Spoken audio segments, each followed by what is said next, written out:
අවිදු අඳුර දුරලමින් මිහි මඩලට පෑයූ ප්‍රභාලෝකයම වර්ෂ 1876 මැයි මස පළමුවනදා ගාලු අග්‍රපාඨශාලාව නමින් මේ රිච්මන්ඩ් ශිල්ප ශාලිකාව ආරම්භ විය.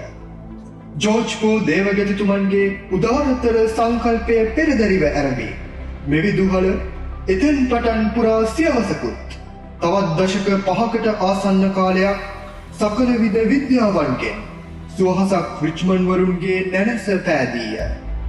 විදුපියස තරමටම පැරණි රිච්මන්ඩ් විද්‍යා අංශය මෙතෙක් පැමිණි ගමන් මගෙහි පසුකර ස්වර්ණමය සම්දිස්ථානයන්ද බොහෝය. ඉදින් මෙලෙසින් දිගහැරෙනුයේ රිච්මන්ඩ් වරුන් විද්‍යාවේ සිටිජමායින් සොයා ඒ අද්විතීය ගමන් මග පිළිබඳව කෙටි මතකාවර්ජනය.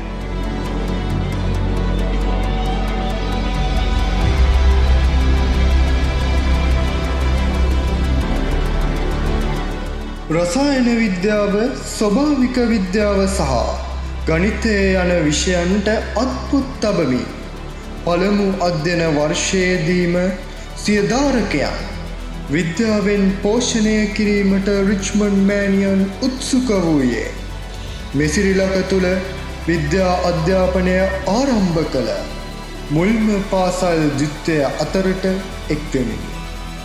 ඉන් දෙවසරක් ගත වී යාමටත් මත්තෙන් එවකට විද්‍යා ශාස්ත්‍රයේ ඉහළම තලයකට පිවිසි අප ආදී රිච්මන්ඩ් වරුන් වර්ෂ 1878 දී වෛද්‍ය විද්‍යාල ප්‍රවේශයන් ද්විත්වයක් හිමිකර ගැනීමට සමත් වූහ.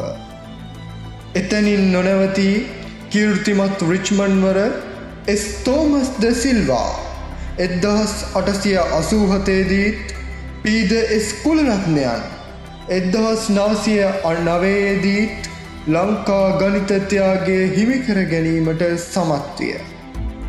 එපමණක් නොව වර්ෂ 1912 දී පීද එස් කුලරත්නයන් සමස්ත දිවයිනේ ප්‍රථම ස්ථානය දිනා ගනිමින් ලන්ඩන් විශ්වවිද්‍යාලීය ප්‍රවේශය ලබා ගැනීමටද සමත් විය.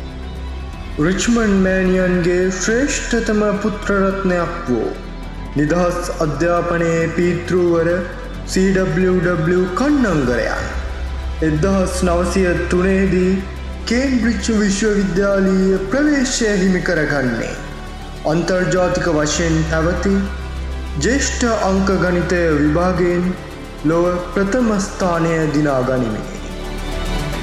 එදා මෙදා තුළ රිච්මන්ඩ් තඹරවිලෙන් මන්මුක්ත වූ මෙවන් රිච්මන්ඩ් වරුන් මෙතෙකැයි කියා කෙසේනම් නිම කරන්නද? එවන් අතීත කිතුගොසකින් විරාජමාන වූ මේ රිච්මන්ඩ් ශිල්ප ශාලිකාවත් විද්‍යා අංශයත් දහසකුත් ජීවිත ආලෝකමත් කළ සොඳුරු තෝතැන්නක්ම විය.